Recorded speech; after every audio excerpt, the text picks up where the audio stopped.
సుందరంతో మాట్లాడడానికి దామిని సుందరన్ ఫోన్కి కాల్ చేస్తుంది. అదే సమయానికి కాంచన ఫోన్ లిఫ్ట్ చేస్తుంది. మీటింగ్లో భోజనం చేస్తున్నాడని చెప్పేసి తప్పించుకుంటుంది కాంచన. కానీ సుందరంతో మాట్లాడాలని చెప్పేసి ఇక దామిని విధంగా అంటుంది. ఓరి దేవుడా అని చెప్పేసి జైల్లో ఉన్న సుందరం దగ్గరికి ఫోన్ ఇవ్వడానికి వెళ్తుంది కాంచన. ఫోన్ మాట్లాడు అని చెప్పేసరికి చెప్పమ్మే అని చెప్పేసి సుందరం అంటాడు. ఏంటి సుందరం గారు, మీటింగ్లో బిజినెస్లో ఉన్నారట, అంతేకాకుండా ఏదో భోజనం కూడా అక్కడికి పార్టీ పని మీద వెళ్ళారట కదా. అవును, అయితే బాగా లాగించేదన్నమాట. బాగా లాగించారమ్మాయి. ఒళ్ళన్నీ కొంపులుగా ఉన్నాయి. ఏమంటున్నారు? ఒళ్ళు నొప్పులుగా ఉన్నాయా? అవును, తింటే కడుపు ఉబ్బుతుంది కానీ ఒళ్ళు నొప్పులు ఏంటి? అది నువ్వు అపార్థం చేసుకున్నావు. అలా అనట్లేదు. ఒళ్ళు నొప్పులుగా అంటే ఇక అందరు పెడుతుండారు కదా, అవి తినలేక చేతులు నొప్పి పెడుతుంది, కడుపు ఉబ్బరం ఉంది. సరే అమ్మి, నేను మీటింగ్ అయ్యాక 1, 2, 3, 5 గంటలలో ఫోన్ చేస్తాను అని కాల్ కట్ చేస్తుంది. ఏంటి సుందరంగానికి ఫోన్ చేసినట్టున్నావే? అవును వదిన, తను ఏదో బిజినెస్ ప్లాన్ మీద బెంగళూరులో ఉన్నాడట. అక్కడ ఫుడ్ అన్నీ అరేంజ్ చేశారట, బాగా తింటున్నాడట. రోజు రోజుకి మీ హస్బెండ్ మొత్తం దేశాన్నంతా గాలిచ్చుకొని వస్తున్నట్టున్నారు. రేపు పెళ్ళాక హనీమూన్కి ప్రత్యేకంగా నీకు ఆపర్చునిటీ రావాల్సిన అవసరం లేదు. మా తమ్ముడే ఊరంతా తిప్పేలా ఉన్నాడు అని ప్రీతి అంటూ ఉంటుంది. పో వదిన, ఆట పట్టిస్తున్నావు అనే విధంగా అనుకుంటుండగా ఈలోపు ఆఫీస్ మొత్తం వర్క్ చేసి 11 వరకు ఇంటికి వచ్చేస్తుంది సౌమ్య. ఏంటి టైం ఎంత అవుతుంది? ఓ, వర్క్ చేసి కంప్లీట్గా వచ్చావా? ఈ బుద్ధి ముందే ఉంటే సరిపోయేది కదా. ఫోకస్ వర్క్ మీద పెట్టకుండా ఎవరి మీద వర్క్ పక్కన పెట్టి ఎవరి మీద ఫోకస్ పెట్టాలనుకుంటే ఆ ఫోకస్ కాస్త చిత్తయి నీ జాబుకే ఎసరొస్తుంది. ఏంటి ఆటలాడుతున్నావా నాతోని? బండారం నా చేతిలో ఉందని మర్చిపోకు శరణ్య. అదే కదా, అదే నువ్వు అలసుగా చూసుకొని ఏదో రకంగా చేస్తూ ఉంటే అనుమానం ఇంకా రెట్టింపుగా అవుతుంది సౌమ్య. ఎందుకంటావా, నువ్వు ఎన్ని రోజులు కాస్త సానుభూతి ఉండే ఒక ఆడపిల్లవ అనుకున్నాను. కానీ నువ్వు ఆడపిల్ల కాదు, ఆడదానికంటే తెగించి మొగోని బరి తెగించి వాడి మీద పడుతున్నావని అర్థమవుతుంది. శరణ్య, ఏంటి నోరు లేస్తుంది? నీకు నేను బాస్ని. నీ పేరుతో పిలవడానికి నీదేం చుట్టరికం కాదు, నువ్వు నా ఇంటికి చుట్టాని కావు. సానుభూతితో ఒక మాటతో నువ్వు నా ఇంట్లో ఉన్నావని మర్చిపోకు. ఏదో ప్రగల్భాలకి నిజాన్ని బయట పెడతా అనుకుంటున్నావా? నువ్వు పెట్టడం కాదు, నేనే కాదు, కొన్ని రోజులలో బయట పెడతాను నీ నిజస్వరూపాన్ని. నా భర్త ఎలాంటి తప్పు చేయలేదని నాకు చాలా అర్థమవుతుంది. నువ్వు నా భర్తతో కలిసి ఎవ్వరం చాలా దూరంగా పోవాలనుకుంటున్నావు. నా భర్త శ్రీరాముని కంటే ఎక్కువ.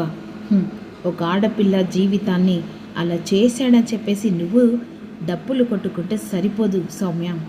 నిజం ఎప్పటికైనా బయటపడక తప్పదు.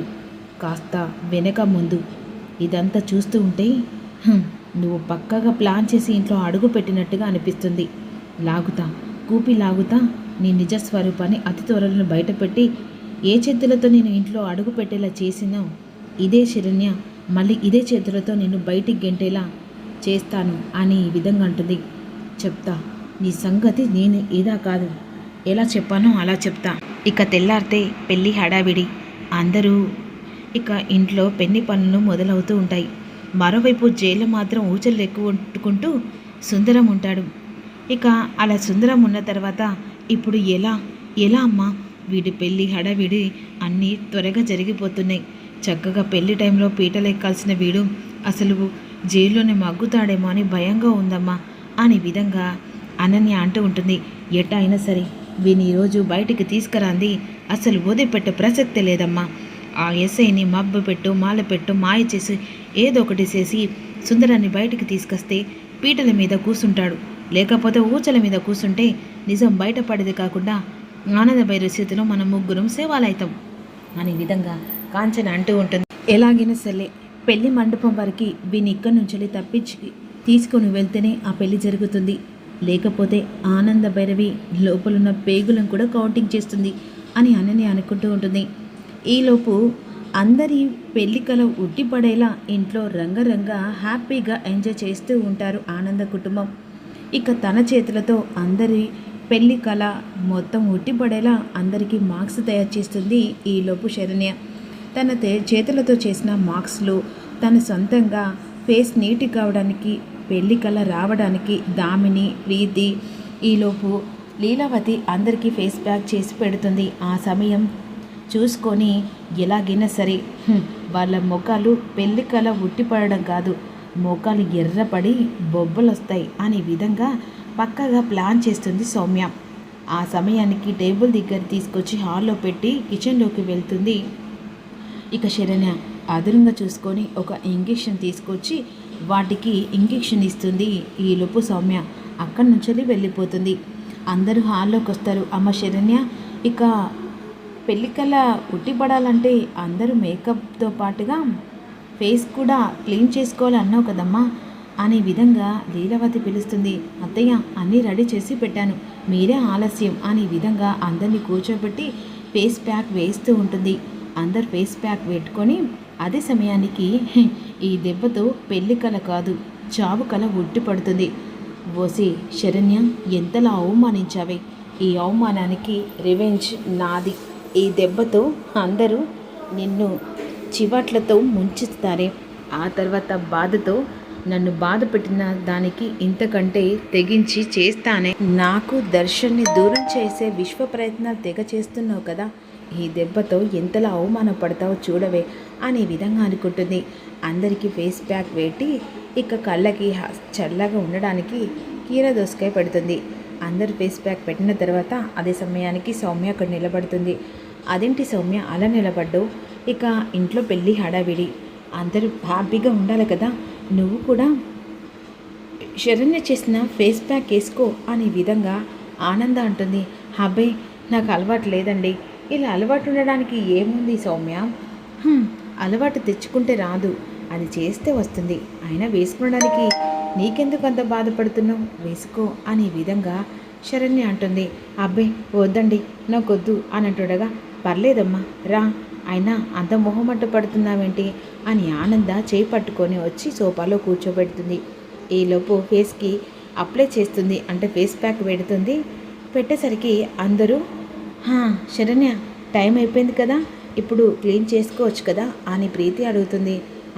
త్వరగా వెళ్ళి క్లీన్ చేసుకోండి అక్క అని ముగ్గురు కలిసి ఇక ఫేస్ క్లీన్ చేయడానికి వెళ్తుండగా ఈ టైంకి దెబ్బకు అందరి ఫేస్లు ఎర్రగా బొబ్బులతో ఉంటాయి. ఆ తర్వాత ఎంతలా మెచ్చుకున్న ఇంటి కూడని అంతలా చీవాట్లు పడతాయి అని చూసేసరికి వెంటనే ఫేస్ అంతా రెడ్గా అవుతూ ఉంటుంది. ఇక కాస్త మంటలేస్తూ ఉంటుంది. ఈలోపు సౌమ్యకు ఇదేంటి నాకంతా మంటలేస్తుంది, ఇలా ఎలా అని చెప్పేసి ఆశ్చర్యంగా ఆలోచిస్తూ ఉంటుంది. ఫేస్ పెట్టిన మార్క్స్ వెంటనే తీసేసి అమ్మో ఇదంతా మంట ఏంటి అనేసరికి, ఏంటి దెబ్బ రివర్స్ కొట్టింది అనుకుంటున్నావా, అదేంటి ఫేస్ అంతా మండుతుందా అని చెప్పేసి ఆశ్చర్యంగా చూస్తున్నావా, నువ్వు చేసావు కదా, నా కుటుంబంది ఎలాగైనా ఏదో రకంగా బాధ పెట్టాలని చెప్పేసి చేసావు, బాగానే ఉంది, కానీ ఈ ఇంట్లో చేసే ముందు చుట్టుపక్కల ఆ 4 గోడలలో 10 మంది కళ్ళు ఉంటాయని మర్చిపోయినట్టు ఉన్నావు సౌమ్య. వెధవ వేషాలు వేసి పిచ్చి వేషాలు వేసావనుకో పండ్లు రాళ్ళగొట్టి చేతిలో పెడతాను. నా కుటుంబం మీదే ఏదో రకంగా ప్లాన్ చేసి నన్ను తిట్టియాలని చెప్పేసి అనుకుంటున్నావా?